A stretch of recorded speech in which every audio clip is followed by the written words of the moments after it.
दोस्तों स्वागत है आपका मेरे यूट्यूब चैनल पर। और इस वीडियो में हम लोग UPSI UP police constable home guard भर्ती परीक्षा और आपके लेखपाल भर्ती परीक्षा तथा ग्राम विकास अधिकारी भर्ती परीक्षा और दिल्ली पुलिस भर्ती परीक्षा तथा एसएससी जीडी में जो प्रश्न इतिहास के पूछे जाते हैं या रेलवे एनटीपीसी या आरआरसी ग्रुप डी में पूछे जाते हैं उन पर चर्चा करेंगे। इन प्रश्नों के भविष्य में पूछे जाने की संभावना है, तो मेरे यूट्यूब चैनल को सब्सक्राइब कर लें और जुड़े रहें मेरे साथ। आज का पहला प्रश्न है, द्वैध शासन की व्यवस्था किस अधिनियम के द्वारा की गई थी? इसका उत्तर हो जाएगा भारत सरकार अधिनियम 1919। इस अधिनियम को मॉन्टेग्यू जेम्स फोर्ड सुधार अधिनियम भी कहते हैं और इस अधिनियम के द्वारा प्रांतों में द्वैध शासन की व्यवस्था की गई थी। अच्छा, द्वैध शासन है क्या? यह शासन कला एक ऐसी पद्धति है जिसमें जो शासन के विषय हैं उनको दो हिस्सों में बांट दिया जाता है, एक हस्तांतरित विषय विषय में और एक आरक्षित विषय में। तो आरक्षित विषय जो होते हैं इसमें रखे गए थे वो थे वित्त, सेना, पुलिस और न्याय जैसे महत्वपूर्ण मुद्दे। इस पर नियम बनाने, कानून बनाने का जो अधिकार था वो गवर्नर जनरल और उसकी कार्यकारी परिषद का था। जबकि जो हस्तांतरित विषय थे उनमें शिक्षा और स्वास्थ्य जैसे मुद्दे थे, अर्थात एजुकेशन और हेल्थ, जिसपे भारत के जो मंत्री थे इन लोगों को कानून बनाना था, काम करना था। और 1935 का जो अधिनियम था भारत सरकार अधिनियम, उसके द्वारा राज्यों में द्वैध शासन को समाप्त करके केंद्र में द्वैध शासन की व्यवस्था कर दी गई। दोस्तों अगला प्रश्न है, पूना पैक्ट पर हस्ताक्षर किसने किए थे? इसका उत्तर हो जाएगा भीमराव अम्बेडकर ने। दरअसल रैमजे मैकडोनाल्ड ने उस समय सांप्रदायिक पंचायत की घोषणा की थी। इसके तहत उसने जो भारत के दलित थे इनके लिए पृथक निर्वाचक मंडल की घोषणा कर दी थी, जिससे गांधी जी को लगा था कि हिंदू धर्म टूट सकता है, इसलिए उन्होंने पूना की यरवदा जेल में आमरण अनशन शुरू कर दिया। पंडित मदन मोहन मालवीय जैसे लोगों के समझाने पर बाबा साहब भीमराव अम्बेडकर और गांधी जी के बीच एक समझौता हुआ जिसे पूना पैक्ट कहा गया। पृथक निर्वाचक मंडल में 71 सीटें रखी गई थी जिनमें दलितों के लिए पृथक चुनाव होंगे। जबकि पूना पैक्ट के बाद ये सीटें बढ़ाकर 148 कर दी गई, मतलब कि उनसे डबल।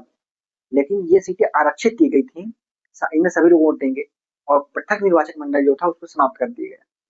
हालांकि कुछ लोग इसमें गांधी जी को कोसते हैं, या एक खास वर्ग है जो दलितों को गांधी समर्थकों से झगड़ा कराने का प्रयास करता रहता है, और लोग बरगलाने में आ भी जाते हैं। उन्होंने पढ़ा नहीं होता कि गांधी ने क्या किया था। 71 सीटें से बढ़ाकर 148 सीटें करा दी गई थी, फिर भी गांधी को लोग दोष देते हैं। दोस्तों प्रश्न है, कूका आंदोलन का नेतृत्व किसने किया था?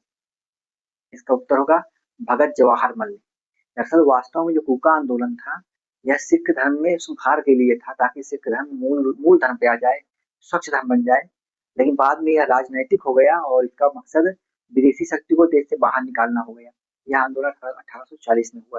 दोस्तों अगला प्रश्न है, बक्सर के युद्ध में अवध के किस नवाब ने हिस्सा लिया था? इसका उत्तर हो जाएगा नवाब शुजाउद्दौला।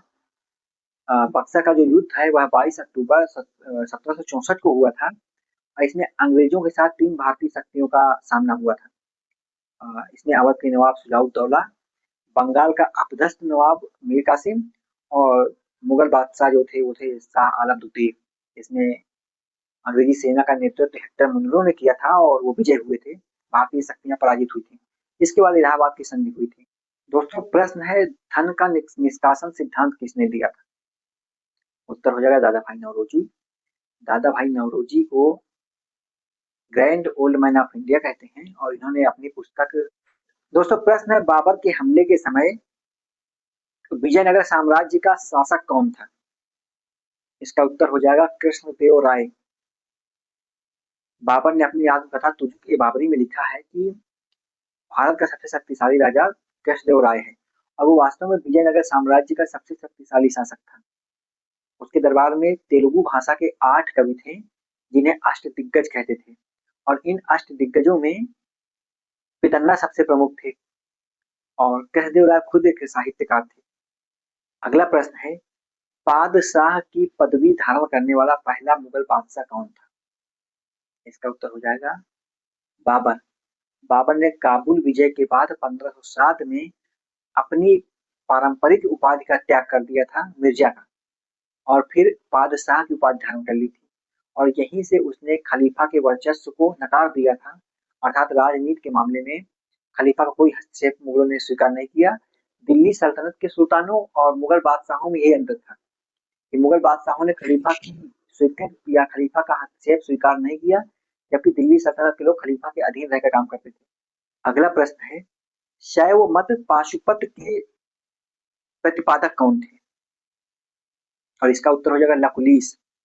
शैव धर्म का सबसे पुराना जो मत है या पंथ है वो है पाशुपत, और इसकी स्थापना या इसके जो प्रवर्तक थे वो थे लकुलीस।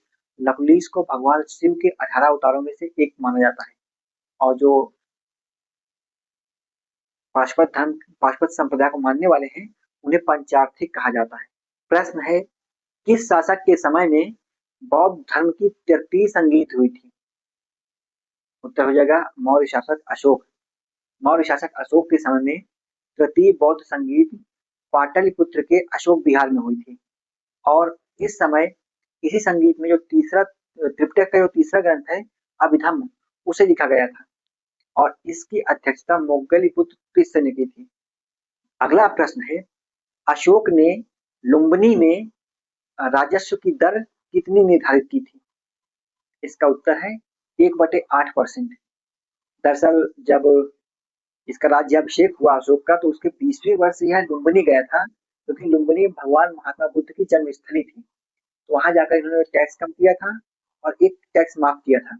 साथ ही साथ वहां पे लुम्बिनी अभिलेख मिलता है और उसी अभिलेख में ये जानकारी मिलती है कि अशोक ने लुम्बिनी में टैक्स को कम किया था, लगान की दर को कम किया।